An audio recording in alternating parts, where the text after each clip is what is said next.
Hi, this is very weird. I came last night and I found this mark looking like a hand in my fridge. Everything was closed, so no normal person can just come inside and do that mark.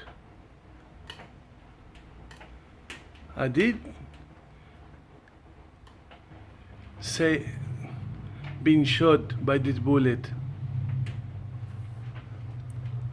No, it went into my shoulder, the bullet bounced in my shoulder in and out. But I wonder what it is. I survived the hijacking. I survived when someone tried to poison me. I survived a hit and run in a bike.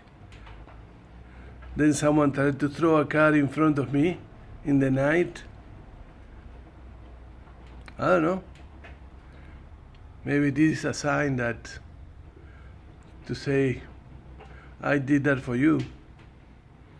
Or you are next. Who knows?